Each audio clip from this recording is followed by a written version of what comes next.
بسم اللہ الرحمن الرحیم۔ السلام علیکم عزیز طلباء۔ ہم پڑھ رہے تھے مقننہ یا پارلیمنٹ مجلس شورا۔ اس ٹاپک کا جو حصہ ہم نے آج پڑھنا ہے وہ ہے پارلیمنٹ کے اختیارات، پاورز آف پارلیمنٹ۔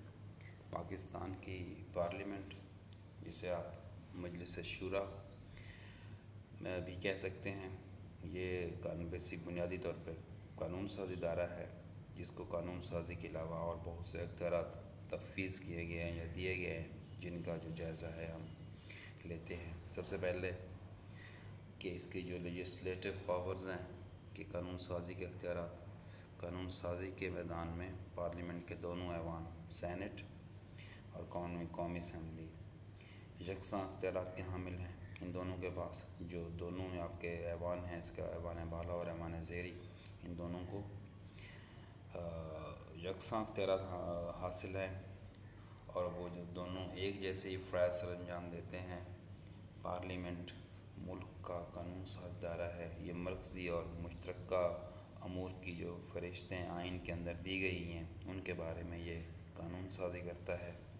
قانون سازی کے علاوہ کسی بھی قانون سازی کے لیے کوئی بھی بل کسی بھی ایوان میں پیش کیا جا سکتا ہے، کہ اگر آپ نے کسی بھی مسئلے کے اوپر کوئی قانون سازی کرنی ہو تو اس کا جو مسودہ ہے، بل بیسیکلی جو اب ہم یہ قانونی ٹرمز استعمال کرتے ہیں، تو اس میں بل جب قانون سازی کے لیے کوئی تجویز پیش کی جاتی ہے تو اسے ہم بل کہہ سکتے ہیں۔ تو جو بل ہے قانون سازی کے لیے، وہ کسی بھی ایوان میں پیش ہو سکتا ہے، اس پر ڈسکشن ہوتی ہے، یہ بحث و تمیز کی جاتی ہے، رائے شماری، باقاعدہ ووٹنگ ہوتی ہے، رائے شماری کرائی جاتی ہے۔ ایک ایوان میں جب یہ سارا پروسیس مکمل ہو جاتا ہے، ساری یہ کارروائی میں کسی بھی ایوان میں مکمل ہو جاتی ہے، تو پھر دوسرے ایوان میں یہ اس کارروائی سے، اس بل کو اس کارروائی سے گزرنا پڑتا ہے۔ جب دونوں ایوان کسی بل کو منظوری دے دیں تو وہ جو بل ہوتا ہے، پھر آخری جو اس کی سٹیج ہے، تو وہ صدر کی منظوری کے لیے چلا جاتا ہے۔ اگر وہاں سے بھی منظوری آ جاتی ہے تو وہ کس چیز کی شکل اختیار، وہ بل ہے جو مسودہ ہے، وہ کس چیز کی شکل اختیار کر لے گا آپ کا، وہ قانون کی شکل اختیار کر لیتا ہے۔ اگر بل کے متعلق کسی ایوان میں اختلاف پیدا ہو جائے تو صدر دونوں ایوانوں کا جو مشترکہ اجلاس ہے وہ بلا سکتا ہے۔ صدر چاہے تو استصواب رائے بھی کرا سکتا ہے۔ صدر کو 30 دن کے اندر بل کی منظوری دینا ہوتی ہے، لیکن مالیاتی بل پہلے یہ ضروری ہے کہ جو ایسا بل جس کا تعلق فائنانس سے ہو، مالیات سے ہو، تو وہ بل جو ہے نا، وہ لازمی طور پر جو پارلیمنٹ کا ایوان ہے، ایوان زیری، وہ ہے قومی اسمبلی، اس میں اس کا پیش ہونا ضروری ہے۔ پارلیمنٹ ان علاقوں کے لیے قانون سازی کرتی ہے جو پاکستان کی حدود میں ہوتے ہیں۔ بعض اوقات صوبوں کی درخواست پر صوبوں کے لیے قانون سازی بھی پارلیمنٹ کرتی ہے۔ اب اس کے دیکھیں ایگزیکٹو پاورز ہیں اپنا پارلیمنٹ کے پاس، اس کے انتظامی اختیارات وہ کون کون سے ہیں؟ وفاق انتظامیہ وزیر اعظم اور وفاقی وزراء پر مشتمل ہوتی ہے۔ جو آپ کی وفاقی انتظامیہ ہے وہ وزیر اعظم اور اس کے ساتھ جو ان کی اپنی کابینہ ہوتی ہے اس کے اوپر مشتمل ہوتی ہے۔ وزراء کو وزیر اعظم قومی اسمبلی کا رکن ہوتا ہے، اور کابینہ کی جو اکثریت کا تعلق بھی قومی اسمبلی سے ہوتا ہے، جبکہ 1/4 جو وزراء ہیں وہ سینٹ سے، یہ مطلب ایک شرط ہے، کنڈیشن ہے کہ جتنے بھی وزراء ہوں گے اس کا 1/4 جو ہے نا وہ سینٹ سے لیا جائے گا۔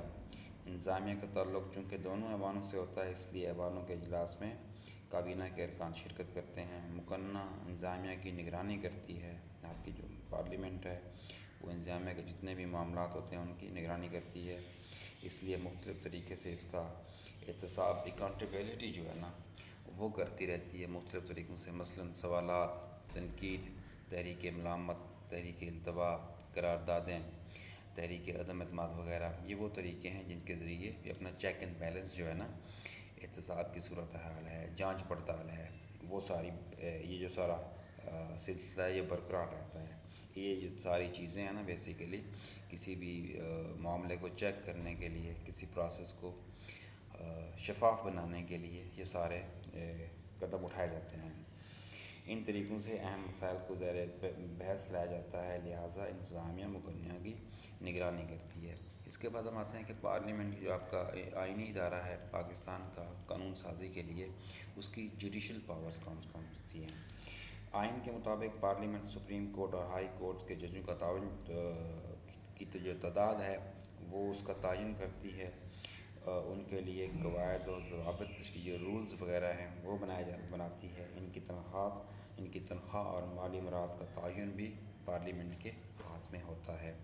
اس کے بعد ان کی جو آپ کے ہیں کہ پارلیمنٹ صدر مملکت کو مواخذے کے ذریعے اس کی مقررہ مدت سے پہلے اپنے عہدے سے برطرف کر سکتی ہے۔ صدر کو ہٹانے کا جو طریقہ ہے وہ مواخذہ یا امپیچمنٹ کہلاتا ہے، کہ صدر کو اپنے عہدے سے آپ نے ہٹانا ہو، اس کی وجوہات ہیں، ان وجوہات کی بنیاد پر صدر کو اپنے عہدے سے ہٹایا جا سکتا ہے۔ اور یہ جو سارا پروسیس ہے یہ مواخذہ کہلاتا ہے۔ صدر کو اپنے عہدے سے ہٹانے کا جو پروسیس ہے یا عمل ہے یہ مواخذہ یا امپیچمنٹ کہلاتا ہے۔ تو پارلیمنٹ صدر مملکت کو مواخذے کے ذریعے ان کی مقررہ مدت سے پہلے اپنے عہدے سے ہٹا سکتی ہے، برطرف کر سکتی ہے۔ صدر کے خلاف مواخذہ یا امپیچمنٹ کی جو تحریک ہے پیش ہونے پر پارلیمنٹ ایک عدالت کے طور پہ کام کرتی ہے۔ قصور ثابت ہونے پر قانون کے مطابق سزا تجویز کرتی ہے۔ پارلیمنٹ ذہنی یا جسمانی معذوری اور سنگین بدعنوانی کے جو الزام میں صدر کے خلاف مواخذہ دائر کر سکتی ہے۔ مواخذہ کامیاب ہونے پر صدر کو اپنے عہدے سے برطرف کر دیا جاتا ہے۔ اب اس کے دوسرے آپ کے جو پارلیمنٹ ہماری ہے اس کا جو الیکٹورل پاورز ہیں یا انتخابی اختیارات ہیں وہ دیکھتے ہیں کون کون سے ہیں۔ کہ پارلیمنٹ کے دونوں ایوان صوبائی اسمبلیوں کے ساتھ مل کر صدر مملکت کا انتخاب عمل میں لاتے ہیں۔ صدر مملکت کا جو الیکشن ہے یا انتخاب ہے اس کے لیے آپ کے پارلیمنٹ کے دونوں ایوان، قومی اسمبلی اور آپ کے جو سینٹ ہے، اس کے ساتھ جو چاروں صوبوں کی صوبائی اسمبلیاں ہیں بہت ساری مل کر صدر کا جو الیکشن ہے اس میں حصہ لیتی ہیں۔ سینٹ چیئرمین اور ڈپٹی چیئرمین کو منتخب کرتی ہے، یہ پارلیمنٹ کا اختیار ہے، جبکہ وزیر اعظم، اسپیکر اور ڈپٹی اسپیکر کا انتخاب قومی اسمبلی کے ہاتھ میں ہے۔ اب اس کے دیکھیں فائنینشیل پاور کون کون سی ہیں۔ مالیاتی جو اختیار ہیں اس میں آپ دیکھ لیں کہ قومی اسمبلی کو مالیاتی اختیار میں برتری حاصل ہے۔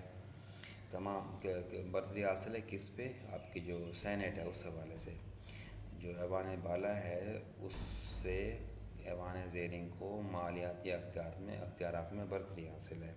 تمام مالیاتی مسودات جو بل ہوتے ہیں اس پر بحث کا آغاز ہمیشہ قومی اسمبلی میں ہوتا ہے۔ نئے ٹیکس لگانے کا جو اختیار ہے وہ بھی قومی اسمبلی کے پاس ہے۔ پرانے ٹیکس کو ختم کرنے کا اختیار بھی قومی اسمبلی کے پاس ہے۔ سالانہ بجٹ وفاقی حکومت کی نگرانی میں تیار ہوتا ہے، جب اسے قومی اسمبلی میں پیش کیا جاتا ہے تو ارکان کھل کر بحث کرتے ہیں، وہ اس پر تنقید اور جس کو اگر تبدیلی یا ترمیم کرنی ہو تو وہ بھی پیش کرتے ہیں، تب کہیں ان مسودات کو حتمی منظوری حاصل ہوتی ہے۔ قومی اسمبلی کی منظوری کے بعد مالیاتی مسودات سینٹ کی منظوری کے بغیر صدر کو آخری منظوری کے لیے بھیج دیے۔ قومی اسمبلی کی منظوری کے بعد مالیاتی جو مسودات ہوتے ہیں ان کو سینٹ کی منظوری کے بغیر، مطلب سینٹ کو بائی پاس کیا جاتا ہے، اس کی منظوری کے بغیر صدر کو آخری منظوری کے لیے بھیج دیے جاتے ہیں۔ گویا قومی اسمبلی کا مالیات پر جو فائنینشیل میٹر ہیں جن کا تعلق پیسوں کے معاملات سے ہے، مالیات سے ہے، اس کا قومی اسمبلی کا پورا اس کے اوپر کنٹرول ہے۔ قومی اسمبلی مطالبات زر میں کمی کرنے کے بھی مجاز ہے۔ یہ بھی اس کے پاس اتھارٹی ہے کہ مطالبات زر، جس کے ایسے مطالبات جن کا تعلق زر پیسے سے ہو، اس میں بھی کمی کرنے کی۔ امینڈمنٹ ان دا کانسٹیٹیوشن، اگر آئین میں ترمیم کرنی ہو تو پارلیمنٹ ایک ایسا ادارہ ہے جس میں آئین میں ترمیم کے مسودے کا آغاز پہلے قومی اسمبلی میں ہوتا ہے۔ اگر قومی اسمبلی کے 2/3 ارکان مسودے کی منظوری دے دیں تو مسودہ پھر جو بل ہوتا ہے، جو تجویز ہوتی ہے کہ ترمیم کرنی ہے کسی بھی معاملے میں، تو وہ جو تجویز ہے وہ آپ کی قومی اسمبلی سے پھر سینٹ کے اندر چلی جاتی ہے۔ اگر دونوں جو ایوان ہیں، ایوان زیریں اور ایوان بالا پارلیمنٹ کے، اس کو 2/3 اکثریت سے منظور کر لیں تو صدر کی منظوری کے لیے پیش کیا جائے گا۔ آئین میں ترمیم کے لیے دونوں ایوانوں میں کی منظوری لازمی ہے۔ اگر آئین میں ترمیم کرنا ہو تو جو پارلیمنٹ کے دونوں ایوان ہیں ان کی منظوری لازمی ہے اور صدر کی منظوری کے سے ترمیم نافذ العمل ہوگی۔ اگر کسی ترمیم سے صوبائی حدود متاثر ہوتی ہے تو متعلقہ صوبے کی، اگر ایسا ہے کہ کوئی ایسی ترمیم ہے جس کا تعلق کسی صوبے کی حدود کے متعلق ہے تو پھر وہ اس متعلقہ صوبے سے بھی منظوری یا رضامندی لینا ضروری ہے۔ دوسرا ہے وینٹیلیشن آف گریونسز، آپ کی جو شکایات ہیں ان کا ازالہ۔ دونوں ایوانوں کے اراکین براہ راست اور بالواسطہ طور پر عوام کے نمائندے ہوتے ہیں، اس لیے دونوں ایوان عوام کے مسائل حل کرتے ہیں۔ وہ اپنے سوالات اور جو ان کی تحریک یا تحریکات کے ذریعے حکومت کو توجہ دلاتے ہیں۔ وزراء بھی چونکہ عوام کے نمائندے ہیں، اس لیے وہ عوامی شکایات اور مسائل کو حل کرنے کی کوشش کرتے ہیں۔ پارلیمنٹ کے جو ارکان ہیں وہ حکومت کی طرف سے ترقیاتی فنڈ مہیا کیے جاتے ہیں تاکہ وہ اپنے حلقوں کی ترقی پر خرچ کر سکیں۔ اس کے بعد اس کے جو آپ کے پارلیمنٹ کے اختیارات میں ایک چیز ہے وہ ہے آپ کی پاور ان ایمرجنسی۔ ہنگامی صورتحال اگر ملک میں ہو جائے تو اس صورت میں جو آپ کی پارلیمنٹ ہے اس کے پاس کون کون سے اختیارات آتے ہیں۔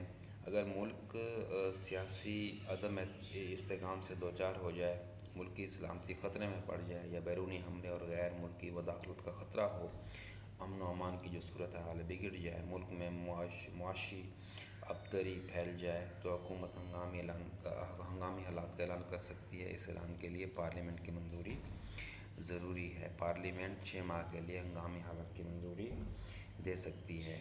تو یہ تھے آپ کے وہ والے اختیارات جو پارلیمنٹ اپنے پاس رکھتی ہے، استعمال کر سکتی ہے۔ اور یہ تھا آج کا لیکچر، امید ہے آپ اس سے استفادہ حاصل کریں گے۔ اللہ تعالیٰ آپ کا حامی و ناصر ہو۔